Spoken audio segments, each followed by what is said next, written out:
Karen! Ay, ang apo ko! Ay, salamat naman at dinalaw mo ako dito. Lalo ka yatang gumaganda. Si Lola talaga ng bola pa. Ay, namiss ko po kayo ng sobra. Namiss din kita, Iha. Bakit ngayon ka lang dumalaw?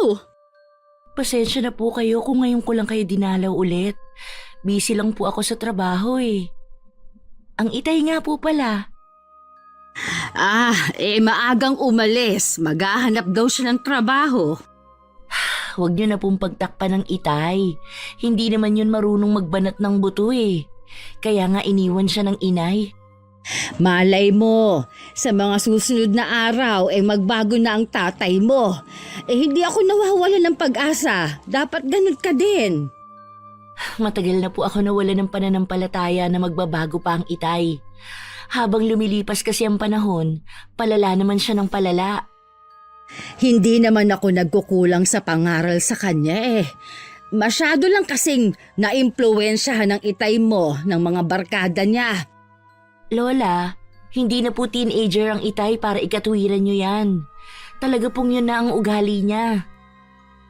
Ganun pa man, kailangan mo pa rin siyang irespeto bilang ama mo. Alam ko naman po yun, La. Nire-respeto ko pa rin naman siya kahit hindi siya nagpakaama sa akin. Pagpasensyahan mo na lamang ang Itay mo kung marami man siyang pagkukulang sa'yo. Tanggap ko naman po na gano'n na ang Itay. Bumawi naman po ako sa pagkakaroon ng mabait na ina at lola na katulad niyo ni Lolo Guido. Kumusta naman ang inay mo? Okay naman po siya sa bago niyang pamilya. Nang malaman nga po niya na pupunta ako dito nagpadala po siya ng maliit na halaga para sa inyo. Panggastos niyo raw po.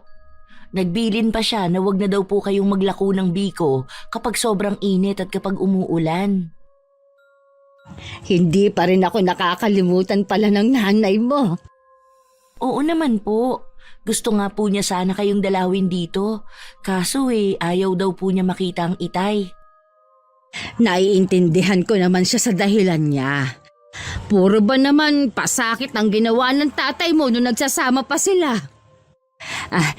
Pakisabi sa kanya, kapag nagkita ulit kayo, namimiss ko na kamo siya at salamat sa ibinigay niya sa akin. Malaking tulong to sa akin. Idadagdag ko sa puhunan ko sa pagtitinda ng biko. Sasabihin ko po sa kanya.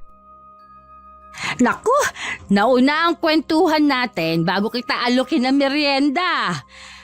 Heto kumain ka muna. May biko pa dito. Baka po paninda niyo yan, Lola. Tapos papakain niyo sa akin. Tira ito kaninang umaga nung maglako ako. Mabuti pala may natira at ikaw dadalaw sa akin. Kumain ka na. Ipagtitimpla kita ng kape mo. Hindi pa rin po kayo nagbabago. Maasikaso pa rin kayo katulad ng dati. Hindi naman porke hindi ka na nakatira dito.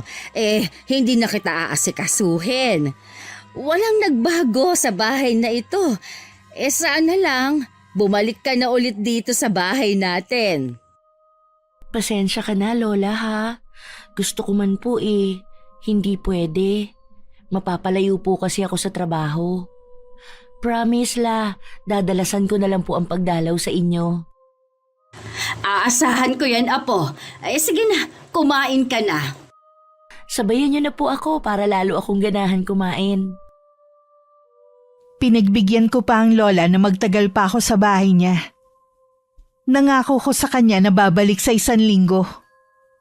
Nakaguhit pa sa isip ko ang malaking ngiti ni Lola Carmen. Maliban kasi sa pera, may grocery pa akong ibinigay sa kanya. Ang dami naman yan, Nay. Kanino galing ang mga ayudang yan? Nandyan ka na pala. Galing ang mga ito sa anak mong si Karen. Sayang hindi kayo nagpag-abot. Nasa kalahating oras pa lang na makaalis siya. Sayang naman. Napasabit pa kasi ako kay parang Edwin. Saan ka ba nagpunta? At ngayon ka lang umuwi? Meron lang po ako sinamahan na kaibigan. Baka naman kung ano na naman yung ginagawa mo, George. Paalala lang ha, iwasan mo mga kaibigan mo na masamang impluwensya sa'yo. Huwag po kayong mag-alala. Iniiwasan ko na po yung mga kaibigan ko na muntik na magpahamak sa akin. Teka lang, Nay. Nabanggit niyo ba kay Karen ang pagkakakulong ko? Hindi ko binanggit sa kanya. At ayokong mas lalong maging masama ang tingin sa'yo ng anak mo. Balita ko, Nay. Maganda ang trabaho niya. Kaya siguro may paayuda sa inyo. Kahit naman noon pa lagi siya nagbibigay sa akin, mas marami lang ngayon. Di mo kasi nakikita noon dahil lagi kang wala dito sa bahay. Sigurado maliban sa grocery, meron din pera. Baka naman pwede niyo kong balatuhan, Nay. Hay, eto. Huwag mong ibili ng alak, ha? Thank you, Nay. Huwag po kayong mag-alala. Sa mabuti ko ito gagamitin. Siguraduhin mo lang. Dahil sa susunod, hindi ka na talaga makakahingi sa akin. Talaga, Nay? Matitiis niyo ako? Alam mong hindi, pero ang hiling ko, magbago ka na sana. Ano po ba ang gusto niyong gawin ko? Maghanap ka ng trabaho. Hindi yung daig mo pang binata kung umasta. Ang alam lang, uminom at tumambay. Parang binata na naman talaga ako Kasi iniwan ako ng asawa at anak ko. Kaya ka iniwan ng asawa mo. Dahil mula nang magsama kayo, puro na lang sakit ng ulong ibinibigay mo sa kanya. Matagal na rin naman po kaming hiwalay ni Heidi. Kaya wag na natin pag-usapan ng nakaraan. Sige, wag na nating pag-usapan ng sa inyo ni Heidi. Pero gusto kong pag-usapan kung kailan ka ba magtatrabaho. Mahirap po maghanap ng trabaho Lalo't may edad na ako. Kung gusto mo talagang magtrabaho, maraming paraan. Sadya lang talagang tamad ka. Hindi ka ba nahihiya sa mga mas matanda pa sa'yo? Mga naghahanap buhay pa? Bakit naman ako mahihiya? Hindi ko naman kilala yung mga tinutukoy nyo. Ay, ewan ko sa'yo. Ayaw mo talagang makinig sa akin. Nakikinig naman po ako sa inyo Nakikinig ka nga tapos inilalabas mo naman sa kabilang tainga. Di, wala rin ang pangangaral ko. Aalis na nga muna ako. Saan ka na naman ba pupunta? Di maghahanap po ng trabaho gaya ng gusto nyo. Ano pang trabahong makukuha mo sa ganitong oras? Bahala na po. Huwag niyo na po akong hintayin. George! Teka lang, huwag ka na umalis at gabi na. Hindi ka pa naghahaponan. Ay, pambihira talaga tong lalaki na to. Mamamatay na lang ata ako na hindi siya magbabago. Sa kabila na nagsabi ng itay na wag na siyang hintayin sa pag-uwi, hinintay pa rin siya ni Lola Carmen. Hating gabi na nung nakauwi ang itay na susuray-suray pa sa paglalakad. Kinabukasan parang walang nangyari na humingi pa siya ng kape kay Lola. Saan ka na naman nakipag-inuman kagabi? Sa bahay po ng kaibigan ko. Ubus na siguro ang perang ibinigay ko sa'yo, ano? Nakakaya naman po kung hindi ako mag-aambag kahit pangpulutan man lang. Tama nga yata ang anak mo. Hindi ka na magbabago kahit kailan. Sinabi po yan ni Karen? Oo, matagal na siyang sumuko. Wala na po tayong magagawa kung talagang ganito na ang kapalaran ko.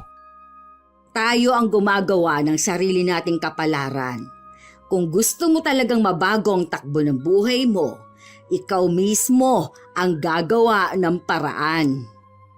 Ang aga nyo naman akong pangaralan. Lalo tuloy sumasakit ang ulo ko Hindi ako magsasawa sa pangangaral sa'yo hanggat hindi ka nagtitino. Para naman akong bata na lagi nyong sinesermonan kapag nandito ako sa bahay Hindi para sa akin ang pangangaral ko, kundi para sa ikabubuti mo. Hindi ka ba nahihiya sa anak mo? Nakatapos na lang ng pag-aaral yung bata, wala ka man lang naging ambag. Kahit papano nakatapos siya at may magandang trabaho. Dahil iginapang ng asawa mo ang pag-aaral ni Karen. Bakit ba kailangan yung balik-balikan ng nakaraan, Nay? Dahil mula noon, hindi ka na nagbago. Hindi ko na alam ang gagawin ko para lang mapagbago ka pa. Kahit ang mga kapatid mo galit na rin sa'yo dahil sa ugali mo. Wala po akong pakialam sa kanila. Kaya dapat hindi na rin nila pinapakilaman ang buhay ko. Nagmamalasakit lang naman sila sa'yo. Gaya ko, gusto rin nilang maayos ang buhay mo. Maayos ang buhay ko. Kayo lang naman tong problemado lagi sa akin eh. Alalahanin mo, hindi habang panahon nandito ako para lagi kang tulungan. Hindi naman nakaimik ang Itay sa huling sinabi ni Lola Carmen. Sa kabila ng pangangaral ni Lola sa kanya, patuloy pa rin siya sa mga ginagawa niya. Hindi rin nakalain ni Lola na mag-uuwi ng dalaga si Itay at ipapakilala bilang nobya niya. Saan mo nakilalang babaeng yan? May po ang pangalan niya, Nay. Ang tanong kong sagutin mo, baka mamaya hinahanap na yang si May ng mga magulang niya. Huwag po kayo mag-alala. Ulila na po siya sa mga magulang. Nakikita na lang po siya sa tiyahin. Saan nga ba kayo nagkakilala ni May? Bakit hindi mo masabi-sabi? Waitress po siya sa isang biraw sa kabilang barangay. Nakilala ko po siya nung minsan kami pumunta sa tropa dun. Nakilala ko po siya nung minsan pumunta kami ng tropa dun. Ano? Doon kayo nagkakilala? Ikaw ba, George? Alam mo pa ang pinapasok mo? Oo naman, Nay. Iuwi ko ba rito si May kung hindi ko alam ang ginagawa ko? Tsaka mahal po namin ang isa't isa. Kaya nagpasya na po kami magsama na. Sigurado ka ba na mahal ka niya? Ang layo ng agwat ng edad ninyo. Para na kayo mag-ama. Wala naman po sa edad ang pag-ibig eh. Basta nagmamahalan kami ni May. Kasing edad lang siguro siya ni Karen. Tsak mo bang walang maghahabol na nobyo? Mas bata po siya kay Karen. 20 anyos lang po si May. Tsaka po, Nay, hindi ko po siya iuwi dito sa atin kung alam ko may sabit siya. Ano na lang ang sasabihin ng mga kapitbahay natin? Paano kapag dumalaw dito si Karen? Nako, huwag niyo pong pansinin ang sasabihin ng mga kapitbahay natin. Hindi naman sila nagpapakain sa atin eh. Paano nga kapag dumalaw ang anak mo at makita niya si May? Di sabihin niyo na may bago na akong kinakasama ngayon. At saka wala siyang karapatan na tutulan ng kaligayahan ko. Nanay nga niya eh. May bago na rin pamilya. Mas nauna pa nga sa akin mag-asawa. Iba naman ang kay Heidi. Tsaka kahit kailan, hindi niya kinalimutan ang responsibilidad niya sa anak ninyo. Pareho lang po yun. Buhay ko po to. Ayoko na merong mangingialam sa amin ni May. Kahit ba ako ayaw mong mangialam sa inyo? Samantalang dito kayo sa bahay ko nakatira. Hindi naman po sa ganun. Pero Nay, sana maunawaan niyo na masaya ako kay May. Suportahan niyo lang po ako. Bahala ka na nga. Sana naman, huwag ninyo nang iasa sa akin ang mga gastusin ninyo. Halos magkandakuba na ako sa paglalako ng biko para sa ating dalawa. Hindi ko na kaya kung magdadagdag ka pa ng isa pa na bubuhayin ko. Huwag po kayo mag-alala, Nay. Sa Lunes po magsisimula na ako magtrabaho. Talaga? Saan ka naman magtatrabaho? Sa ginagawa pong bahay, malapit lang dito sa atin. Sa construction ka papasok. Di ba, ayaw mo ang ganoong trabaho? Pagtsatsagaan ko na lang po kaysa wala akong trabaho. Tsaka na lang ako maghahanap ng iba. Kailangan ko na po magsipag dahil may asawa na akong kailangan buhayin. Ay, o siya. Mukhang si May ang magiging dahilan para magbago ka na. Ibig po bang sabihin hindi na kayo tutuloy sa pag-aasawa ko? Kung kay May ka ba liligaya, hindi na ako tututoy pa. Salamat po, Nay. Pinasaya niyo po ako. Sa kabila ng pagpayag ni Lola Carmen, naroon pa rin ang pag-aalala niya para kay Itay. Iba rin ang kutob niya kay May. Nang magpaalam ang Itay na pupuntahan muna niya ang bagong kinakasama sa kwarto nila, napapailing na lang si Lola. Tapos mo na bang ayusin yung mga gamit mo? Malapit na itong matapos, babe. Siya nga pala, narinig kong nag-uusap kayo ng nanay mo. Ayaw ba niyang narito ako? Hindi ah. Wala siyang tutol sa relasyon natin. May mga ilang bagay lang siyang tinanong tungkol sa'yo. Natural lang naman yun dahil hindi kanya kilala. Ay, salamat. Akala ko magkakaproblema ako sa nanay mo eh. Ang nanay ko ang pinakamabait sa lahat. Kahit na kailan hindi ako matitiis noon. Siya nga pala, marami pa akong kailangan na gamit katulad ng shampoo at sabon. Mamaya pupunta tayo sa tindahan. Bibili tayo ng mga kulang mong mga gamit. Sino palang maglalaban ng mga damit ko? Alam mo namang hindi ako naglalaban ng mga damit ko, di ba? Kapag may trabaho na ako, uupa na lang tayo ng labandera. Pansamantala, makikisuyo muna ako kay inay na isama sa labahin niya yung mga damit mo. Siya kasi naglalaban ng mga damit ko eh. Buhay prinsesa pala magiging buhay ko dito. Sa iba tong bahay na to? Nakapangalan pa to kay inay. Pero oras na mamatay siya, sa akin na mapupunta. Talaga? Ang swerte mo naman pala.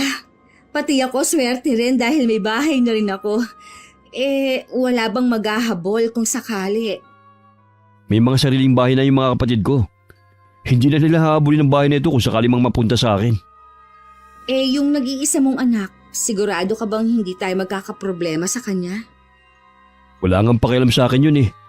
May magandang trabaho nga. Hindi man lang magawang mag-abot sa akin. Hindi man lang naiisip na utang pa rin niya sa akin kung bakit siya nabuhay. Wala ngang utang na loob. Pero dapat hinihingin mo pa rin. Hindi tama na naghihirap ka. May anak ka naman na nagtatrabaho. Si ina yung lagi niyang binibigyan. Inaabot na naman ako kahit papano. Minsan nagdadalo yun ng grocery dito. Kung halimbawa man na magkaharap kayo at wala ako dito sa bahay, huwag mo na lang intindihan kung hindi ka papansinin. May pagkasuplada kasi yun eh. Manang-mana sa nanay. Huwag ka mag-alala. Hindi naman ako papatinag sa anak mo. Subukan niyang magmaldita sa akin. Sa tingin mo uurungan ko siya. Hindi naman basagulera ang anak ko eh. Kaya huwag mong hamunin ng away. Oo na, joke lang naman yun eh. Tara na nga lumabas, nagugutom na ako eh. May pagkain kaya sa kusina niyo? Meron yan. Laging nagluluto ang inay. Nabanggit mo na naglalako ng biko ang inay mo? Siya rin ba ang gumagawa nun? Oo, siya nga. Halika na, labas na tayo.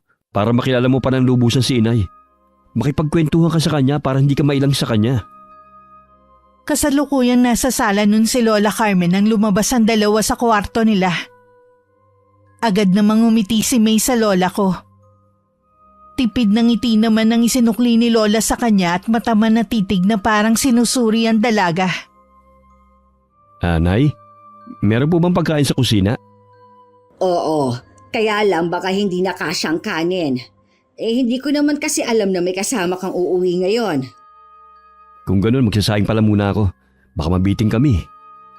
Bumili ka na rin ng isa pang ulam. Baka mabitin din kayo eh. Sige po, Nay. May, dito ka muna ha. Makipagkwentuhan ka muna kay nanay. Magsasaing lang ako at bibili na rin ang ulam natin. Sige, hihintayin ko na lang na tawagin mo ko. Iha, nabanggit sa akin ni George, ulila ka na daw. Opo, Lola. Bale, tiyahin ko na po ang nagpalaki at nagpaaral sa akin. Alam ba ng tiyahin mo ang tungkol sa inyo ng anak ko? Opo, alam ni Chang. Hindi lang po niya alam na malayo ang agwat ng edad namin ng anak niyo. Baka naman mamaya biglang sumugod dito ang tiyahin mo at gumawa ng eksena. Ay nako, hindi po yun. Hindi naman po niya kasi alam na si George ang sinamahan ko. Kung manggugulo man po siya, sa trabaho ko po siya pupunta. Bakit kasi hindi kayo formal na nagpaalam sa tiyahin mo bilang respeto na rin sa kanya? Ay nako, hindi po yun papayag. Mawawalan po kasi siya ng gatasan kapag nagkataon. Sa bagay nga po pala, wala na rin akong maibibigay sa kanya ngayon dahil sumama na ako kay George. Ganon ba? Ikaw naman, nasisiguro mo bang ang anak ko na ang gusto mong makasama? Papasa na siya na ama mo. Katunayan nga yan mas bata ka pa sa anak niya. Mahal ko po ang anak niyo. Hindi po ako sasama sa kanya kung hindi ako sigurado sa nararamdaman ko. Mabait naman ng anak ko at matagal na ring hiwalay sa asawa. Sana mahalin mo siya at alagaan. Baka ikaw na rin ang magpabago sa kanya. Baliktad po yata. Dapat po ako ang alagaan niya dahil yun pong ipinangako niya sa akin nang alisin niya ako sa pinapasukan ko. Hindi magtatagal eh. Matututunan mo kung paano maging may bahay. Ay, sana nga po. Paano po, Lola? Maiwan ko po muna kayo. Pupuntahan ko lang si George sa kusina. Kanina pa po kasi ako nagugutom eh. Baka nakaluto na rin naman siya. Naiiling na lang si Lola habang sinusundan ng tingin ng dalaga. May palagay din siya na magiging sakit lang ng ulo nila si May. Dahil na rin sa kaabalahan ko sa trabaho, hindi ko natupad ang pangako ko kay Lola. Nadadalaw sa linggong yun. Akala ko po ba'y dadalaw si Karen sa inyo ngayong linggo? Ayun ang sabi niya. Baka abala lang sa trabaho kaya hindi nakapunta. Gusto ko rin kasing ipakilala sa kanya si May. Malay natin magkasundo pala silang dalawa. Sana nga. Kaya lang, kilala mo ang anak mo. Hindi siya yung tipong basta na lang nakikipaglapit sa isang tao. Napakasuplada naman kasi ng batang yun eh. Manang-mana sa nanay niya. May bako. Akala ko ba ngayong araw ka magsisimulang magtrabaho? Oo nga po. Kaya lang tinanghali po ako ng gising eh. Baka bukas na lang. Maintindihan naman ako ng kumpare ko na nagpasok sa akin doon. Paalaala lang ito, iho. Iniwan ka na ng una mong asawa. Kung ayaw mong ganun muli ang mangyari, ay maging responsable ka na sana. Oo naman po, Nay. Tinanghali lang po talaga ako ng gising ngayon. Bukas aagahan ko na talaga. Nay? Maglalako na po ba kayo ng biko? Hindi ako maglalako ngayon. Ipapakuha ko lang ito kay Ding at siya na ang bahala. Napakainit kasi ng panahon. Bilin kasi sa akin ni Karen na wag na akong maglako kapag ganyang kainit. Masyado talaga kayong inaalala ng apo nyo, no? Samantalang ako, di kumusta, wala. Hindi ka pa ba nasanay sa anak mo? Kahit wala siyang sinasabi, nag-alala pa rin yun sa'yo. Ano pong gagawin nyo ngayong hindi kayo maglalako? Maglalaban na lang ako para hindi sayang ang araw. Tamang tama po. Ipapasabay ko na rin po yung mga damit namin ni May. Hindi po kasi sanay maglaba yung asawa ko eh. Sige, ilabas mo ng mga damit niya. Mabuti na lang at gumagana pa ang luma nating washing machine dahil kung mano-mano ko gagawin hindi ko kakayanin. Ilalabas ko na lang po mamaya. Nay, ano po palang almusal natin?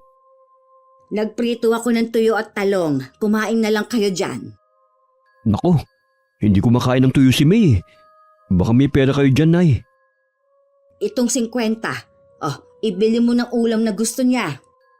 Kulang po to, Nay. Dagdagan nyo naman. Wala na akong pera dito. Mamaya pa kapag nakaubos ng paninda. Ay nako, sige na nga.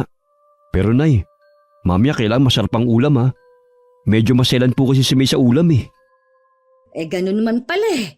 Dapat nga talaga may trabaho ka para maibigay mong mga gusto ng bago mong asawa. Dahil hindi sa lahat ng oras, meron akong pambigay sa inyo. Sisipagan ko na nga po sa trabaho. Siya, mamaya na lang. Nandito na rin si Ding. Meron lang ako sa kanyang ibibilin. Ilabas mo na rin ang labahin ninyo. Nasa kalagitnaan na nun ng paglalabas si Lola Carmen nang marinig niya ang pagtatalo ng dalawa dahil sa ulam. Naiiling na lang siya na itinuloy ang pagsasampay ng mga nilaban niya. Nung hapon habang nag-uusap silang mag-ina, narinig nilang tumili si May. Mangiyak-ngiyak na lumabas ng kwarto habang hawak sa kamay ang isang damit. Anong nangyari? Bakit ka umiiyak? Yung buton ni set ng blouse ko, natanggal. Sino ba kasi naglaban nito? Ako ang naglaban yan kanina. Hindi ko alam na may botones pala yan. Basta ko na lang inilagay sa washing. Nako! Ano? Inilagay mo to sa washing? Kinukusot lang to eh. Pasensya ka na, Iha. Hindi ko naman sinasadya. Hanapin ko na lang yung botones. Nandun lang yun sa labahin. Oras na hindi mo makita ang botones ng damit ko, humanda ka. Hindi ako papayag na hindi mo ito bayaran. Huminahon ka nga. Damit lang naman yan eh. Hindi naman sinasadya ng inay na mawala yun. Anong damit lang to? Para sabihin ko sa'yo. Ilang buwan ko rin pinag-ipunan ang ipinambili ko sa damit na to. Tapos, sisirain lang ng nanay mo? Hindi nga sinasadya ni inay. Pagpasensyahan mo na lang. Pwede sana mapigilan kung kinusot na lang sana niya. Imbis na magpasalamat ka dahil nilaban ng inay ang mga damit mo, galit ka pa. Huwag naman ganun. Ay ewan! Magsama nga kayo mag-ina! May, teka lang naman, nag-uusap tayo eh. Hayaan mo na lang siya. Palipasin mo muna ang init ng ulo niya bago mo kausapin. Pasensya na po, Nay ah. Mabait naman po si May eh. Baka may sumpong lang. Bago pa lang kayong nagsasama, pinakita na niya agad ang tunay niya ugali. Ngayon pa lang, iho, mag-isip-isip ka na. Nabigla lang po si May. Hindi na po maulit ang nangyari. Nabubulagan ka lang sa kanya, iho, dahil bata at maganda siya. Tandaan mo, mas mahalaga pa rin ang ugali kesa sa panlabas na anyo. Alam ko naman po yun. Pero mahal ko po si May. Ngayon lang po ako naging masaya ng ganito. Lahat gagawin ko para hindi niya ako iwan. Kaya mo naman palang gawin ang lahat para sa isang babae. Bakit hinayaan mong mawala si Heidi doon? Alam niyo naman po ng mga bata pa kami nung nagsama kami nun. Isang malaking pagkakamali lang po ang pagsasama namin. Mukhang nahulog na nga talagang loob mo kay May. Saan na nga, nabigla lang siya kanina. Ayoko lang na masaktan ka sa huli. Hindi ko po kukonsintihan ang ginawa niya. Pagsasabihan ko po siya. Sana din po hindi kayo magalit sa kanya. At huwag magbagong pakikitungo niyo sa kanya. Hinanap naman ni Lola Carmen ang 2 butones na nawawala. Agad naman niya yung binalik kay May. Napilitan namang humingi ng paumanin sa kanya ang dalaga. Kinabukasan pumunta ako kay na Lola. Kitang-kita sa mukha niya ang saya. Pasensya na po kayo, Lola, kung ngayon lang ako nakadalaw ulit. Tambak po talaga ang trabaho ko ngayon eh. Naiintindihan ko naman. Hindi ko lang maiwasan na magtampo dahil nangako ka na dadalasan ng pagbisita sa akin. Gusto ko na po to pa rin yun. Sadya lang po na hindi umayon ng panahon. May problema po ba kayo? May nangyari po ba dito sa bahay? Wala naman. May kaunting pagbabago lang na naganap dito sa bahay. Ano po bang klaseng pagbabago ang nangyari? Una na sa lahat, may trabaho ng ama mo. Aba, magandang balita po yan. Ano pa po yung iba? Ang itay mo kasi ay nag-asawa na ulit. Ho? Sino namang babae ang nagkamaling patulan ng itay? Isang waitress, yung babae. At 20 anyos lang. Nandyan siya sa kanilang kwarto. Ano po, Lola? 20 lang yung babaeng inuwi ni tatay? Mabuti pinatulan siya. Hindi naman ako tutol sa pag-aasawa niya pero hindi ko maiwasan na mag-alala. Iniisip niyo po ba na may ibang motibo ang babaeng yon? Kung pera ang kailangan niya, wala naman nun ang itay. Gusto ko pong makilala ang bagong asawa ni itay. Mamaya mo pa siya makikilala. Tanghali na kasi siyang gumising. Ayos lang po, hanggang mamaya pa naman ako dito eh. Kumusta naman po ang ugali ng babae? Ayos naman, Iha. May pagkaisip bata pa nga lang talaga. Sa mga gawaing bahay dito, tumutulong po ba ang babaeng yon? Tumutulong naman siya kahit papano. Tsaka wala naman masyadong lilinisin dito sa bahay. Baka katulad din po ng itay na tatamad-tamad din. Hindi ako makakapayag na gawin lang po nila kayong alila dito sa bahay. Hindi ko naman papayagan na mangyari yun sa mismong pamamahay ko. Tama po yan, La. Dahil oras na malaman ko na may ginagawang masama sa inyo ang Itay at ang babae niya, ako ang makakalaban nila. Huwag mo nang problemahin ang dalawang yon. Ang mabuti pa'y kwentuhan mo na lang ako ng mga ganap mo sa buhay. Pakiramdam ko may tinatago sa akin si Lola. Iba talaga ang kutob ko. Pero hindi na rin ako nag-usisa pa sa bagong kinakasama ng Itay. Nang lumabas si Lola Carmen para bumili ng mga sangkap para sa lulutuin niyang ulam, naiwan naman ako sa bahay. Sakto naman nagising na si May. Lola Carmen? Anong almusal ko? Lola! Ay, nasa na naman kaya matandang yun? Hindi yata naririnig ang tawag ko. Bingi talaga. Wala si Lola, lumabas sandali. Sino ka? Anong ginagawa mo dyan sa kusina? Paano ka nakapasok? Magnanakaw ka, no? Sa itsura kong ito, mukha ba ako magnanakaw sa'yo? Eh, sino ka nga kasi? At nasa na matandang yun? Apo ako ni Lola Carmen at tatay ko ang kinakasama mo. Ikaw si Karen? Ay naku, pasensya ka na ha. Hindi ko naman alam na darating ka ngayon. Para ka naman kasing kabuti, basta nalang sumusulpot. Ganitong oras ka ba lagi gumigising? Wala naman akong gagawin kaya ayos lang na tanghali na ako magising. Ano kaya ang nilutong ulam ni Lola? Pritong itlog lang ang nakatakip sa lamesa. Itlog na naman. Ay talaga tong si Lola Carmen, puro nalang itlog ang niluluto sa almusal. Balak yata akong purgahin eh. Ay magpapabili na nga lang ako ng pandesal para maiba naman. Pasalamat ka nga meron ko nakakain sa umaga. Yung ibang tao walang pagkain pero hindi sila nagrereklamo. Huwag mo naman akong ikumpara sa kanila. Iba naman ang sitwasyon ko eh. Kung ayaw mo ng ulam sa mesa, bumili ka na lang ng sarili mong pagkain. Kaya nga hinihintay ko si Lola Carmen. Magpapabili ako ng pandesal sa bakery. Bakit kailangan pa si Lola ang utusan mo? Wala ka bang mga paa? Wala rin kasi akong pambili eh.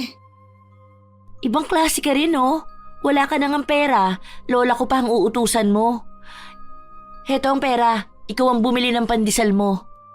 O sige, ako na ang bibili. Siya nga pala, ayoko na inuutusan mo si Lola Carmen. Ayusin mo rin ang pananalita mo sa kanya. Ikaw ang bata dito, dapat ikaw ang kumikilos. Wala naman akong sinasabi na masama ah. Hindi ako bingi.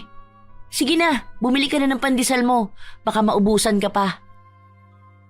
Unang paghaharap pa lang namin ni May, mabigat na ang loob ko sa kanya. Hindi ko rin nagustuhan na para bang ginagawa niyang utusan si Lola Carmen. Ilang sandali pa dumating na rin si Lola. Dala ang pinamili niya. Ako na po ang bahala dito sa lulutuin niyo ngayong tanghali. Maupo na lang po kayo dyan. Nakasalubong ko pala si May. Inutusan mo daw siya na bumili ng pandesal?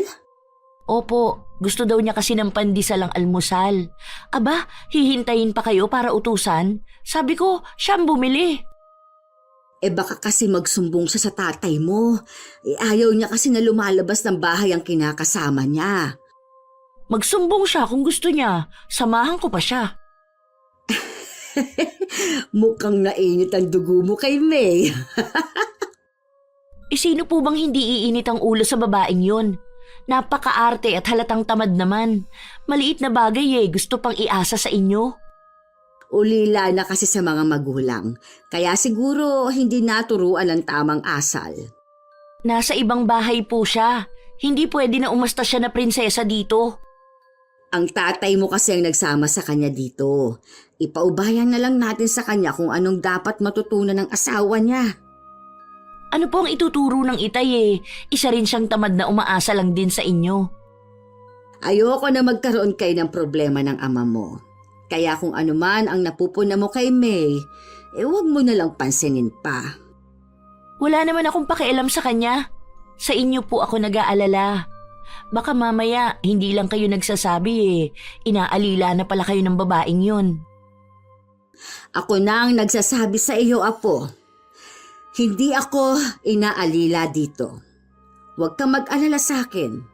Tsaka hindi ako pababayaan ng tatay mo kung sakali man na may gawin ang kinakasama niya sa akin. Masyado po kasi kayong mabait.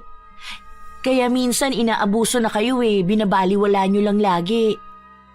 Ang mabuti pa, lutuin mo na yan. Aayusin ko lang ang mga dala mong pagkain sa cabinet. Pagkatapos kong magluto, tinawag na ni Lola si May. Sumunod naman siya. At kakaupo lang magsasandok na agad ng kanin. Sinaway ko siya at sinabing hindi pa kami nakakapagdasal. Ang dami namang arte. Paano pala kung gutom ng tao? Mabuti pa, mauna ka nang sumandok ng kanin at ulam. Nasanay kasi ako na mula nang magkaisip, nagdadasal muna bago kumain. Kayo yon. Ako naman, hindi nasanay nang nagdadasal pa bago kumain. Dapat sanayin mo na ang sarili mo na magdasal bago kumain. Nandito ka kasi sa bahay namin. Hindi naman masama kung matuto kang makisama. Marunong akong makisama lalo na kapag mabait sa akin. Sa totoo lang, maldita ako kapag pinipilit akong gawin ang ayaw ko. Ay mamaya na ang kwentuhan. Unahin muna natin ang pagkain. Oo nga naman, Karen. Sige ka. Baka hindi ka mabusog. Ay sige na, Apo. Kumain ka na rin. Ang sarap ng luto mo. Marunong ka pala magluto, Karen. Ang sarap ha. Ako kasi hindi marunong magluto eh. Ano lang ang alam mong lutuin? Wala eh. Minsan nga kahit pritong itlog nasusunog ko pa. Ngayong may asawa ka na, dapat natututunan mo na ang pagluluto. Kahit hindi na, hindi naman yun importante. Sabi kasi ng tatay mo, hindi ko naman kailangan na matutunan pa yan. Meron naman daw karinderya. Bibili na lang kami. Si tatay talaga, ang katabaran niya talaga ang tinuturo sa'yo. Hindi naman tamad ang tatay mo Katunayan nga niyan, may trabaho na siya ngayon para daw maibigay niya ang pangangailangan ko. Sana nga magtagal sa trabaho ang itay. Hindi naman kasi kayang tustusan ng lola ang mga pangangailangan nyo. Bakit? Hindi ka ba nagsusustento sa lola mo? Kung nagbibigay man ako kay lola, para lang sa kanya yon at hindi kayo kasama ng itay. Balita ko, malaki naman daw ang sahod mo. Dapat pati tatay mo binibigyan mo rin. Bakit ko naman yun gagawin? Malakas pa sa kalabaw ang itay. Kaya pa niyang magtrabaho. At saka, wala naman siyang ambag sa pagpapalaki sa akin at sa pag-aaral ko. Malaki sigurong tampo mo sa tatay mo, no? Wala ka nang pakialam sa bagay na yan. Usaping pamilya kasi to. Labas ka dun. Parte na rin ako ng pamilyang ito. Kay itay ka lang dapat may pakialaman. Labas ka sa buhay ko. Okay, sabi mo Pagkatapos ng tanghalian namin, pumasok na ulit si May sa kwarto nila at hindi na lumabas pa. Ni hindi man lang tumulong sa pagliligpit ng pinagkainan. Ako na rin na nagpresenta na maghuhugas ng mga plato. Gusto ko kasing napagsisilbihan ko si Lola kapag nandun ako. Kung hindi lang talaga ako mahihirapan sa pagpasok sa trabaho, gusto ko sanang mag-uwian dito sa atin. Hindi mo naman kailangan magsakripisyo, Apo. Ayoko rin na ikaw ang mahihirapan. Gusto ko rin po na makasama kayo lagi. Dinadalaw mo naman ako lagi. Sapat na yun para sa akin at para mabawasan ang pangungulila ko sa'yo. Ayoko din kasi na maging hadlang sa pag-asenso mo. Alam ko naman po yun. Mula pa noon lagi na kayong nakasuporta sa lahat ng ginagawa ko. Kaya gusto kong ibalik ang lahat ng kabutihan ninyo. Nako, hindi na kailangan pa. Ang hiling ko lang talaga magkaayos kayong mag-ama. Maayos naman po kami ng itay. Hindi naman kami nag-aaway eh. Kaya lang malamig ang pakitungo mo sa kanya. Siya naman naiilang sa'yo para kayong hindi mag-ama. Malabo na rin po na maging malapit kami sa isa't isa. Lalo na't nandyan na si May. Hindi ko talaga magugustuhan ng babaeng yon. Ni hindi man lang tumutulong sa pagliligpit kanina. Ipinagmamalaki pa talaga na wala siyang alam sa pagluluto. Sabi ko nga sa'yo, wala nang magulang, kaya hindi na nakapagtataka. Pagalitan niyo kapag hindi gumawa dito sa bahay. Alam mong hindi ko yun magagawa.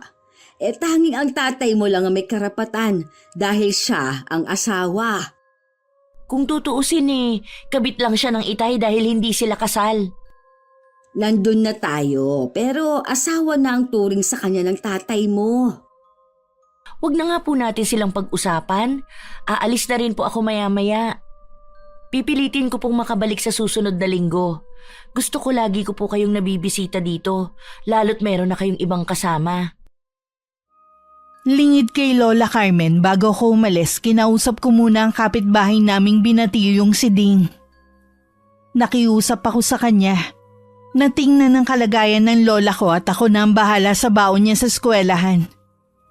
Pagdating naman ni Itay nung hapon kung ano-ano naman ang isinumbong sa kanya ni May. Kaya nagagalit siyang kinausap si Lola. Dumating palang mabait yung apo kanina. Oo, dinalaw lang niya ako. Ano yung sumbong sa akin ni May na inutusan daw siya ni Karen na bumili ng pandesal? Kagigising lang daw niya noon. Hindi rin daw maganda ang pakikiharap ng apo niyo sa kanya. Siya rin naman ang kumain ng pandesal na yon dahil ayaw niya ng ulam. Alam nga namang si Karen pa ang bumili kanina. Eh di sana po kayo na lang ang bumili kanina. Alam niyo naman na ayoko siyang lumalabas ng bahay eh. Wala ako kanina nang magising siya. Eh ano yung hindi raw magandang pakikiharap ni Karen? Maraming napapansin ng anak mo kay May. Marami pa siyang tinatanong na hindi dapat itanong. Kilala mo naman ang anak mo. Sa susunod po, pagsabihin niyo yung apo niyo. Baka hindi ako makapagtimpi sa kanya. Anong gagawin mo? Sasaktan mo sarili mong anak dahil lang sa babaeng yan? Ay huwag mong kalilimutan, si Karen ang gumagastos dito sa bahay. Siya ang nagbabayad ng kuryente at tubig natin. Eh ano ngayon? Hindi dahilan yun para bastusin niya si May. Kahit kailan, hindi binastos ng apo ko si May. Hindi ko alam kung anong mga isinumbong niya, pero siya dapat ang pangaralan mo. Hindi na po kailangan. Mabait si May. Yung apo niyo lang naman ang problema eh. Masyadong mayabang keso mas nakakangat siya sa tao. Akala niyo ba hindi ko napapansin? Namimili din ng pakikiharapan na tao yung apo niyo. Yan ang katibayan na hindi mo nga talaga kilala ang anak mo. Palibasa nga kasi, wala ka nung panahon na lumaki siya. Huwag niyo na nga pong balik-balikan ng nakaraan.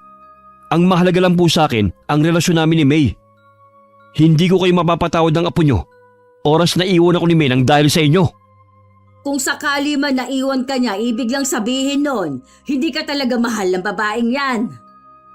Mahal po ako ni May. Hindi niya lang talaga maramdaman na welcome siya rito sa bahay na to. Hindi pa ba niya nararamdaman yun? Samantalang kung magalit siya sa akin kapag hindi agad masusunod ang gusto niya, para niya akong alila dito. Masalamat ka nga at pinagtatakpan ko pa kayo. Para wala lang maging gulo sa pagitan ninyo ni Karen. Kasalanan niyo rin po eh. Alam niyo na ayaw ni May ng kukupad-kupad. Nasanay siya na lahat ng gusto niya, nakukuha niya ng isang pitik lang. Kumuha ka ng kasambahay para sa kanya. Kung gusto niya na mabilis ang kilos. Alam mo matanda na ako. Hindi ko na kaya magampanan ng mga ipinaggagawa niya. Hindi naman po ako mayaman para kumuha ng kasambahay. Buti sana kung kasi laki ng sahod ni Karen ang kinikita ko. Yun naman pala turuan mo si May ng mga gawaing bahay dito. Huwag ka mong iasa sa akin ang lahat. Susubukan ko pong pagsabihan si May. Kukuha ka rin lang kasi ng kakasamahin. Katulad mo pang tamad at walang alam kundi umasa. Kahit si Lola Carmen parang nauubusan na ng pasensya kay Itay. Dahil kahit makailang ulit na niyang sinabihan na utusan si May sa mga gawaing bahay, mas lalo pa naging tamad ang babae. At isa pa sa napansin ni Lola ay ang pagiging burara nito. Lola! Lola! Nandito ako sa kwarto ninyo. Bakit ka ba sumisigaw? Nandito lang pala kayo.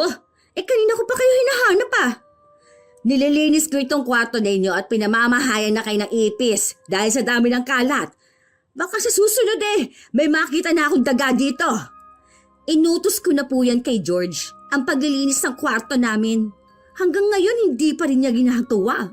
Ang tamad-tamad talaga ng anak ninyo. Dapat ikaw ang gumagawa ng paglilinis dito dahil ikaw ang babae. Huwag niyo akong umpisahan sa walang kwentang pangangaral ninyo. Nag-usap na kami ng anak ninyo na hindi ko kailangang baguhin ang nakasanayan ko na. Aba kung hindi ninyo ako matagalan, pwede kayong umalis sa bahay na to. Ay sige na, huwag na nating pagtalunan ng bagay na yan. Kung nag-usap na pala kayo ni George, bakit mo ba ako hinahanap? Bakit hindi mo isinama kahapon sa paglalaba mo itong mga panty ko na may regla? Huwag mo sabihin na nandidiri ka ha? Ikaw dapat ang naglalaban yan at hindi ako. Kaya ako nga pinapalaba mga damit ko dahil kasama ito. Tapos iiwan mo lang. Kunin mo to at labahan mo. Pero iha, sumunod ka na lang sa akin. Huwag ka na makipagtalo pa. Mukhang nakakalimot ka na yata kung nasaan ka ha iha. Kaya lang kita pinakikisamahan ay dahil kay George. Yun naman pala bakit nakikipagmatigasan ka sa akin? Gusto mo bang iwan ko ang anak mo, ha? Mabuti pa nga siguro kung iiwan mo na lang si George.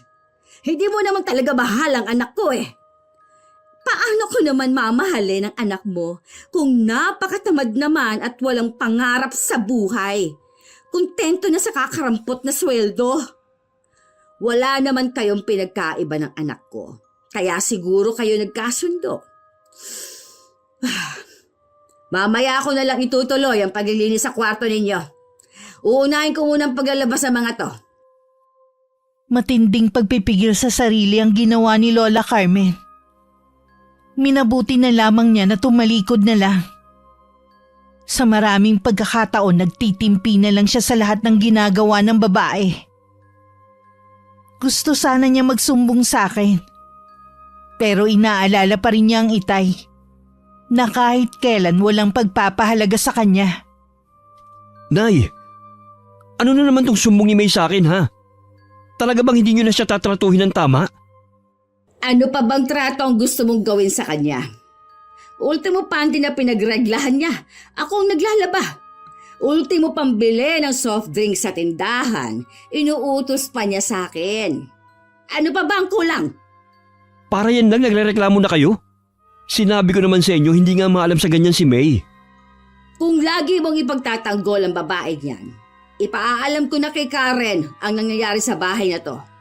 Huwag niyo pong ipaalam kay Karen. Maawa naman po kayo. Baka kung anong gawin niya kay May. Kapag nalaman ni Karen ang pangaaping ginagawa sa akin ng kinakasama mo at hinahayaan mo lang, baka pati ikaw madamay. Alam mong mahal ako ng apo ko.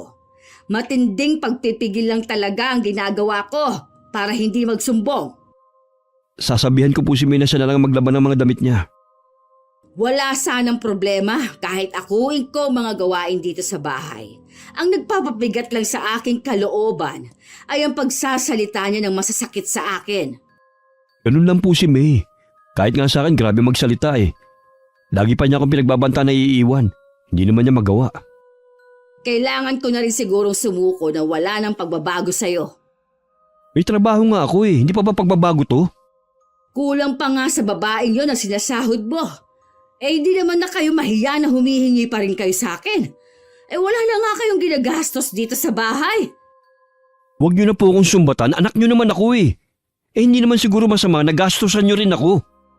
Siguro nga tama mga kapatid mo. Nasobrahan ako sa pag-aalaga sa'yo kaya kaganyan. Walang sariling disposisyon sa buhay. Ganyan ka na lang ba hanggang maging ugod-ugod ka na? Sinasabi ko sa'yo, wala kang aasahan sa mga kapatid mo, lalo na kay Karen. Hindi naman ako aasa sa kanila Kahit noon pa wala silang pakialam sa akin. Basta akin ang bahay na ito. Siguro, Kaya hindi ka iniiwan ni May dahil ipinangako mo ang bahay na ito sa kanya. Alam mong hindi mo masusolo ang bahay na ito. Bakit hindi pwede? May kanya-kanya na naman bahay ang mga kapatid ko Samantalang ako wala pa. Kung ano man ang narating nila sa buhay, dahil yon sa pagsusumikap nila. At itong bahay, alam mo ang bilin ng namayapa ninyong ama. Kaya kung ako sa'yo, ipagtapat mo kay May ang totoo para hindi rin siya umasa. Nang balikan ng Itay si May, ngiting-ngiti pa ang babae sa kanya. Tuwing nagagalit kasi ang Itay kay Lola, natutuwa ang babae. Matagal na rin niyang hinahangad na mawala si Lola sa bahay na yun. O ano, pinagalitan mo ba ang nanay mo? Oo naman. Hindi na raw niya ulitin yung mga sinabi niya sa'yo. Napala niyang matanda siya. Ako pa talagang kakalabanin niya. Babe. Matanda na rin naman ang inay. Hindi na nga siya makapagtinda ng bigo dahil sa pag-aasikaso dito sa bahay sa'yo. Baka pwede naman ikaw na maglaban ng mga damit mo. Tapos ikaw magpapalaba ka sa kanya ng mga damit mo? Ang daya mo naman. Baka kasi magsumbong siya kay Karen Ano naman ngayon? Hindi mo kasi ako naiintindihan Kapag nalaman kasi ni Karen, baka hindi na magbigay ng pera kay inay. At isa pa, may naalala kasi ako bigla sa lolo ni Karen. Ano naman ang tungkol sa lolo ng anak mo? Basta. Tsaka baka hindi ka rin maniwala kasi. Ay ewan ko nga sa'yo. Huwag ka na magalit. Para din to sa kapakanan mo. Akala ko pa naman, buhay prinsesa ako dito, hindi naman pala. Buhay prinsesa ka naman talaga dito Kain tulog na nga lang ang ginagawa mo Hindi ko pa rin mabili ang gusto ko. Ano kaya pakiramdam kapag akong nasa katayuan ng anak mo? Ang saya siguro, no? May higitan mo rin ang buhay ng anak ko balang araw. Kaya hindi mo kailangang mainggit sa kanya. Kailan pa? Sa kakarampot na sahod mo? Lahat ng suot niya mamahalin. Siguro lahat ng pampaganda na gamit niya, puro imported. Ang kinis kasi ng balat ng anak mo Parang hindi kayo mag-ama kung pagtatabihin. Wala ngang utang na loob sa akin Kung hindi pa siya nagbibigay kay inay, hindi pa ako naaambulan ng kita niya. May karma din yung anak mo sa pagpapabaya sa'yo. Kahit ano pang naging pagkukulang mo, dapat itanim pa rin niya sa isip na ikaw pa rin ang tatay niya. Hindi maganda ang natatanggap kong balita kay Ding. Hindi na raw makagawa ng biko si Lola. Dahil sa dami ng tambak na gawain sa bahay. Nagpupuyos din ng kalooban ko. Nang malaman ko na laging sinisigawan ni May ang lola ko kapag hindi agad nasusunod ng gusto. Nang araw na yun pinuntahan ko si Lola. Isang tagpo ang hindi ko inaasahan na madadatnan ko. Lola! Bakit mo kinakalagkad ang lola ko? Kara na po! Wala akong ginagawa sa kanya. Mali ka lang iniisip mo. Hindi ako bulag at lalong hindi ako tanga. Ano bang iniisip mo? May ginagawa ako sa lola mo? Ikaw na babae ka. Noon pa kinukutuban na ako sa'yo na meron kang hindi magandang gagawin. Huwag kang lalapit. Kung hindi, sisigaw ako. Duwag ka naman pala Lola ko lang ang kaya mo. Diyan na nga kayo. Bumalik ka dito! Duwag! Hindi pa tayo tapos magtuos! Hayaan mo na siya, Apo. Okay lang po ba kayo? Ihahatid ko na kayo sa kwarto nyo. Salamat, Apo, at dumating ka. Ano po ba ang nangyari? Pinipilit niya kasi ako maglaba. Kahapon pa masama ang pakiramdam ko. Kaya po ba niya kayo kinakaladkad? Oo, pasensya ka na, Apo, kung hindi ako makapagsumbong, ha. Ayoko lang kasi na magkagulo pa kayo ng tatay mo. Kahit hindi po kayo magsumbong, may mata ko na nagbabantay sa inyo. Matagal ko na pong alam na hindi maganda ang trato sa inyo ng babaeng yun at hinahayaan lang ni Itay. Palagpasin na lang natin ang ginagawa nila, Iha. Tsak natitigilan na ako ni May, lalo't nakita mo ang ginawa niya. Siguraduhin lang talaga niya. Dahil kung hindi, pagsisisihan niya ang araw na umuwi siya dito sa bahay natin. Apo, mangako ka sa akin na wala kang gagawin na masama sa kapwa mo. Alalahanin mo, masama ang gumanti.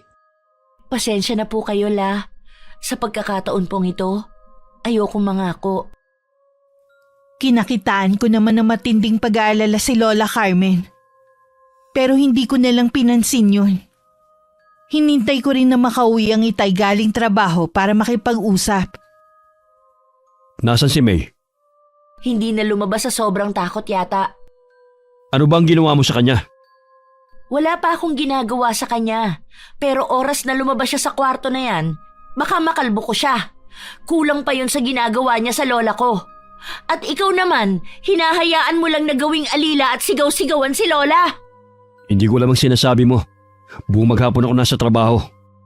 Huwag ka na nga magmaang-maangan pa. Pareho lang kayo ng babae mo. Baka nakakalimutan mo. Ama mo pa rin ako. Kaya wala kang karapatan na bastusin ako sa mismong pamamahay ko. Ama lang kita sa papel, pero hindi sa totoong kahulugan ng pagkaama. Yun naman pala eh. Hindi mo ko tinuturing na ama? Ba't hindi ka pa umalis? Dahil kay Lola kaya nandito pa ako. Kung hindi dahil sa kanya, wala akong balak na pumunta pa rito. Maayos ang lagay ni inay dito. Hindi mo kailangan laging dumalaw. Kaya pala naabutan ko siyang kinakaladkad ng babae mo. Masama ang pakiramdam ni Lola, pero pilit siyang pinaglalaban ni May. Namimilipit ba talaga sa katamaran ng babaeng yun at pati sarili niyang damit eh? Kay Lola pa niya pinapalaba? Hindi totoo yan. Naglalaban ng sarili niyang damit si May. Huwag mo nang pagtakpan ng babae mo. Mula ngayon, hindi niyo na maaabuso si Lola dahil isasama ko na siya. Hindi mo pwedeng isama si inay. Bakit hindi? Inaapi niyo lang naman siya rito. Matanda na si Lola. Inaasa niyo pa rin ang mga gawain dito sa bahay. Basta hindi ako papayag. Alam ko na. Ayaw mo siyang isama ko dahil hindi na kayo makikinabang sa binibigay ko sa kanya. Hindi yan ang dahilan. Mahal ko ang inay. Kaya ayaw ko siyang mawala rito sa bahay. Kahit tutol pa kayo, isasama ko na ang lola ko pag alis ko. Hayaan mong si inay ang magdesisyon sa bagay na yan. Sigurado naman ako na hindi siya sasama sa'yo. Kinausap ko si Lola Carmen na sumama na sa akin pero hindi siya pumayag. Kinukumbinsi ko pa rin siya. Pero buo na talaga ang pasya niya na maiwan pa rin sa bahay na yun. Siguro naman naniniwala ka na sa akin na hindi sasama sa'yo si inay. Apo ka lang at anak ako. Mas matimbang pa rin ako sa kanya. Malinaw naman kasi ang dahilan nyo kung bakit ayaw mong pasamahin si Lola. Pues, mula ngayon, ititigil ko na ang pagsusustento sa bahay na ito. Ikaw na ang bahala sa ilaw at tubig. Total, may trabaho ka naman, di ba? Teka lang, seryoso ka ba dyan? Sa luho nga lang kulang pang kinikita ko. Hindi mo pwedeng ihinto ang pagbibigay dito sa bahay. Total, sabi mo apo lang naman ako at ikaw ang anak. Tama lang siguro na responsibilidad mo ang nanay mo. Nay, kausapin niyo yung apo niyo. Hindi maaaring hindi siya magbigay dito sa bahay. Hayaan mo na ang anak mo. Hindi naman talaga niya tayo obligasyon eh. Hindi sa lahat ng oras aasa tayo sa kanya. Pasensya na kayo, Lola, ha, kung kailangan ko tong gawin. Huwag kang mag-alala. Nauunawaan naman kita. Basta lagi mong tatandaan na mahal kita. Mahal na mahal din kita, Lola. Tumigil na nga kayo sa drama niyo. Paano, Lola? Kailangan ko na pong umalis. Mag-iingat po kayo, ha. Tawagan niyo na lang ako kapag gusto niyo na magpasundo sa akin. Talagang gusto mong makuha ang inay Kahit na kailan, hindi ko siya ibibigay. Aminin mo na kasi na hindi mo naman talaga mahal ang Lola. Kaya mo lang siya gustong nandito dahil malaki ang pakinabang mo sa kanya. Nakikiusap ako sa inyo. Huwag na kayong mag-away. Mag-ama pa rin kayo kahit ano ang mangyari. Sige po, Lola. Aalis na ako. Sige, umalis ka! Huwag ka na magpapakita rito Kapal ng mukha mo. Akala mo kung sino ka na? Palibhasa maganda lang ang trabaho mo. Tama na, George. Wala na si Karen at hindi na siya babalik. Nakatapos lang kasi at may magandang trabaho. Akala mo kung sino na kung umasta sa pamamahay natin eh. Mabait si Karen. Sinagad niyo lang kasi ang kabaitan niya. Lalo ka na. Hanggang sa huling sandali, hindi ka talaga nagpakaama sa kanya. Kung katulad din lang niya, mabuti pang kalimutan niya na ako bilang tatay niya. Eh kung ganon, kailangan mong magsipag sa trabaho. May obligasyon ka na kada buwan. Hindi ko naman yun kaya sa kita ko sa pagtitinda ng biko. Minsan nga nauubos pa ang puhunan ko dahil sa inyo ni May. Susubukan ko pong maghanap ng trabaho na may mas malaking sahod. Mabigat din sa kalooban ko ang ginawa kong desisyon. Pero naisip ko kasi na yun lang ang paraan para mapilitang sumama sa akin si Lola. Lingid sa akin dahil sa ginawa ko madalas magulo sa bahay. At si Lola na pagbabalingan ng galit ni May. Ano na naman bang nangyayari dito ha? Pagsabihan mo yung nanay mo. Wala daw pagkain. Tinatamad lang yata siya magluto, no? Hindi ako nakapagluto dahil wala na akong ipambibili pa. Ngayon lang tayo nawala ng almusal, ha? Paano ako maniniwala sa'yo? Ayaw mo lang talagang magluto. Bakit ba hindi mo ipaliwanag sa kanya kung anong nangyayari, George? Meron ba kayong itinatago sa akin, ha? George, sumagot ka! Kailangan natin magtipid. Hindi na kasi magbibigay si Karen ng panggastos dito sa bahay. Ang apo ko kasi ang gumagastos dito sa bahay. Kaya kahit ibigay sa'yo ni George ang buong sahod niya, kumakain pa rin tayo at hindi napuputulan ng kuryente at tubig. Kasalanan mo rin kasi. Nakita niya mismo kung paano mo saktan si inay. Bakit akong sisisihin mo? Ikaw itong nangako na magbubuhay prinsesa ako sa piling mo. Yung pala, kabaliktaran ang ipararanas mo sa akin. Kung maayos mo sanang trinato si inay, hindi mangyayari to. Ano pa bang ginagawa ng matandang yan dito sa bahay kung wala naman pala siyang silbi? Lumayas ka na dito, tanda. Magiging pabigat ka lang dito Dagdag palamunin ka lang sa amin. Bitiwan mo ako! Aray! George! Tulungan mo ako! May! Saan mo dadali si inay? Bitiwan mo siya! Huwag kang mangialam dito, George! At ikaw na matandang walang silbi, ha? Lumayas ka na dito! Yun! Doon ka sa apo mo! Hindi ako aalis dito! Bahay ko to! Ikaw ang lumayas dito! Tumahimik ka, tanda! Hayan ang pinto! Umalis ka na! Wala kang karapatan na pagtulakan akong palabas! Talagang matigas ka, ha? Hindi mo ko kaya at mas bata ako! Sinabi na umalis ka na!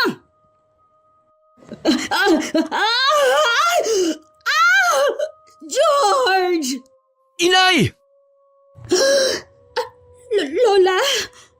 Hindi ko po sinasadya. Ano ba itong ginawa ko? Bakit mo tinulak si inay? Hindi ko naman sinasadya Hindi ko na alam na hagdan na pala ang nasa likod niya. Nay! Nay, gumising po kayo. Baka napasama ang pagkakahulog niya. Kailangan natin madala sa ospital si inay. Paano kung magsumbong ang inay mo na akong tumulak sa kanya? Huwag mo munang isipin yan. Ang importante, madala kagad ang inay sa ospital. Bubuhati ko ng inay. Tumabi ka dyan. Habang abala ko sa trabaho, may biglang tumawag na numero na hindi pamilyar sa akin. Hindi ko na sana yun papansinin. Pero parang merong nagsasabi sa akin na sagutin yun. Ang itay na nasa kabilang linya. Nasa ospital daw si Lola. Paano nangyari na nahulog si Lola sa hagdan? Nadula siguro siya. Narinig na lang namin na sumigaw siya. Ano sabi ng doktor? Hindi pa lumalabas mula kanina. Diyos ko po, iligtas niyo ang lola ko. Sana talaga, pinilit ko na lang siyang sumama sa akin Wala namang may gusto sa nangyari kay inay Walang dapat sisihin. Nakakapagtaka na madudulas ang lola. Maingat siya lagi sa kilos niya at lagi ko rin siyang binibilinan. Ang aksidente talaga, hindi mo masasabi kung kailan mangyayari. Kapag naging maayos na ang lagay ng lola, sa bahay muna siya titira. Hindi mo pwedeng gawin yan. Sa bahay siya uuwi. Bakit? Maaalagaan niyo ba siya? Maghapon kayo sa trabaho. Buti sana kung aasikasuhin siya ni May. Sigurado ako papayag na ang lola na sa akin muna tumira. Hindi mo kasi ako naiintindihan eh. Sabihin mo nga, Tay. May inililihim ba kayo sa akin? Ano naman ang ililihim ko? Napaparaning ka na naman dyan eh. Pasensya na, Tay. Nag-aalala ko kay Lola kaya kung ano-ano na ang pumapasok sa isip ko. Naiintindihan naman kita. Ayan ang doktor. Nasaan ang babaeng yon? Ilabas mo! Huminahon ka muna, Karen. Pwede naman natin pag-usapan ang nangyari. Nagpakita ka rin babae ka! Bakit lumabas ka ng kwarto? Hindi ba sabi ko sa loob ka lang? Ano bang problema mo, ha? Bakit ka nanggugulo dito? Hindi ko alam kung saan ka kumukuha ng tapang ng mukha na tumira pa rito pagkatapos mong itulak ang lola sa hagdan. May pruweba ka ba na akong gumawa sa kanya nun? Huwag ka na magkaila pa! Si Lola mismo ang nagsabi na itinulak mo siya dahil pinapalayas mo siya rito. Alam mo ang galit sa akin ng lola mo, kaya ginagawa niya ako ng kwento. Ganun lang yun. Nakakasuka ang pagiging sinungaling mo! Alam mo, ang taas mo naman ang tingin ko sa'yo dahil may pinag-aralan ka at may magandang trabaho. Tapos, para kang palengkera na susugod dito. Higit pa dyan ang kaya kong gawin para kay Lola. Pwede rin akong maging bangungot mo. Nakikiusap ako sa'yo, Karen. Kung ano man yung pinaplano mo, huwag mo nang ituloy.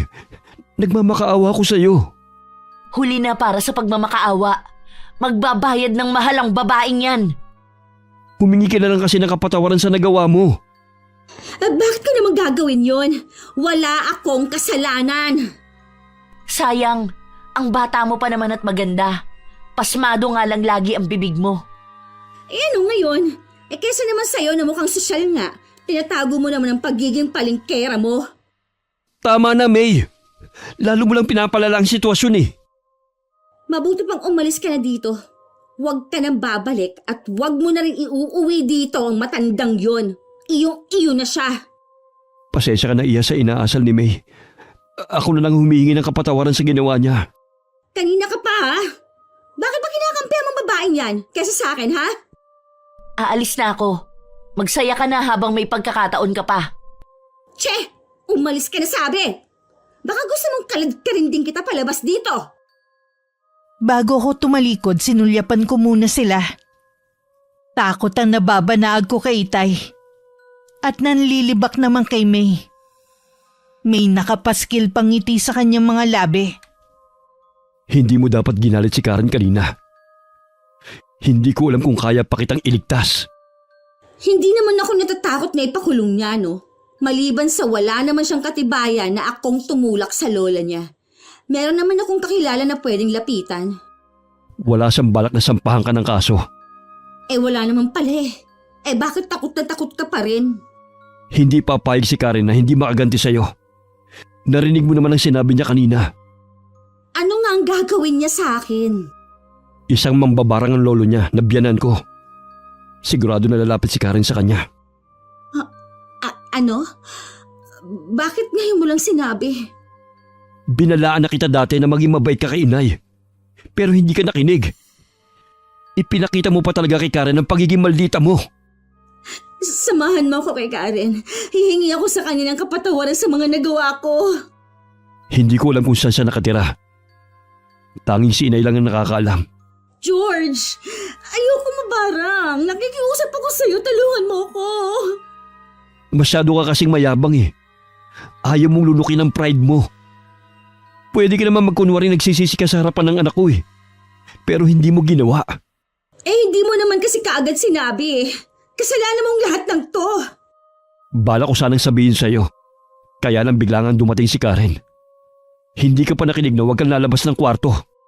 Gumawa ka ng paraan. Ayoko pa mamatay. Maghahanap tayo ng albularyo na pwedeng tumulong sa'yo. Saan naman tayo maghahanap? Kahit saan, magtatanong-tanong tayo sa mga kakilala ko. Sana hindi na lang ako sumama sa'yo. Ikaw ang nagdala ng kamalasan sa akin. Huwag mo na akong sisihin. Kasalanan mo rin ang lahat. Nang mga sandaling yun, kasalukuyan kong kausap si Lolo Guido, ang ama ng inay. Katitiyak ka ba sa gusto mong mangyari? Opo, Lolo.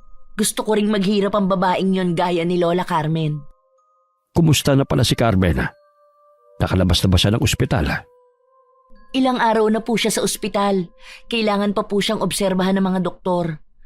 Kapag po inuwi na siya, habang buhay na po siyang nakahiga dahil sa pagkabali ng gulugod niya. Isang himala na lang daw kung makakapaglakad pa siya. Ay, kawawa naman. Napakabait pa naman ang lola mo. Lagi siyang ibinibida ng nanay mo kung paano siya alagaan nun. Kaya kahit gusto kong barangin ang ama mo noon, yun ang pumipigil sa akin. Kaya nga po hindi ko matanggap ang nangyari sa kanya. Kailangan po mabigyan ng hustisya ang ginawa ng babaeng yun. Dahil buo na ang pasya mo. Ngayon mismo gagawin ko na ang orasyon. Tamang-tama. Gutom na ang mga alaga ko. Sabik na silang makatikim ng laman at dugo ng tao. Humayo kayo mga alaga ko. Puntahan ninyo ang taong may malaking pagkakautang sa apo ko. Pasukin ninyo ang loob ng katawan niya at magpakabusog kayo. Tingnan ko lang kung magawa pa siyang mailigtas ng itay. Kahit makahanap sila ng magaling na albularyo, huli na rin. Sa bagsik ng aking karunungang itim, walang makakatalo sa akin. Salamat po, Lo, sa tulong nyo. Hindi mo kailangang magpasalamat. Ibinabalik ko lamang din ang kabutihan ng lola mo sa iyong ina. Nang mga oras na yun, hindi na mapakali sina Itay at May. May nakita na silang albularyo at hinihintay na lang ang pagdating. Balisaan na rin si May dahil sa mga naririnig na bulong sa paligid. Bakit ang tagal ng albularyo na yun? Baka hindi na siya darating. Kanina pa sumasakit ang tiyan ko. Nagugutom ka ba? Sa tingin mo, makakakain ako sa sitwasyon natin. Pasensya ka na. Huwag ka mawala ng pag-asa. Malalampasan natin to. George, lumalaki ang tiyan ko. Parang may laman na tubig. Oo nga, parang lobo sa bilis ng paglaki. George, tulungan mo ako. Teka, sisilipin ko sa may bintana ng albularyo, baka parating na. Hindi ko na kaya ang sakit. Parang may kumakain sa mga laman loob ko. George! Nandito na ang albularyo. Konting tiis na lang. Patawad, George. Hindi ko na kaya. May! Saktong nasa may pintuan na ang albularyo nang sumabog ang hindi na mapigilang paglaki ng tiyan ni May. Mula ron lumabas ang mga insekto na kumakain ng laman loob niya. Napaluhod na lamang sa sahigang Itay habang tumatangis. Isang buwan pagkatapos ng pangyayaring yun, inuwi ko na si Lola Carmen sa mismong bahay niya. Salamat, Apo. At pinagbigyan mo ako na umuwi na dito sa bahay ko. Kung saan po kayo masaya, susuportahan ko po kayo. Sayang nga lang, wala dito ang Itay mo. Hangad ko pa rin ang kaligayahan nila ni May kung saan man sila naroroon. Huwag niyo na po silang isipin pa. Si tatay naman ang pumili ng kapalaran niya. Tama ka, Apo. Katulad na lang na marami siyang pagkakataon na magbago pero pinili pa rin niya ang ganoong buhay. Wala na tayong magagawa pa. Paano po la? Maiwan ko na kayo sa nag-aalaga sa inyo. Kailangan ko na po kasing pumasok sa trabaho Magkita na lang po tayo mamaya pag uwi ko. Hindi ko maiwasan na mapaluha pagkatalikod ko kay Lola. May isang buwan na rin ang nakakalipas nang dalhin sa mental hospital ng Itay. Nawala kasi siya sa sariling katinuan mula nang mawala si May. Pinili ko na rin na hindi muna ipaalam kay Lola kung nasaan ang Itay. Ayokong makasama yun sa kalusugan niya. Magsisiman ako ay huli na. Hindi ko na maibabalik ang nakaraan. Araw-araw na lang akong humihingi ng kapatawaran sa nagawa ko. Handa na rin ako sa kaparusahan na naghihintay sa akin. Wakas. Karen!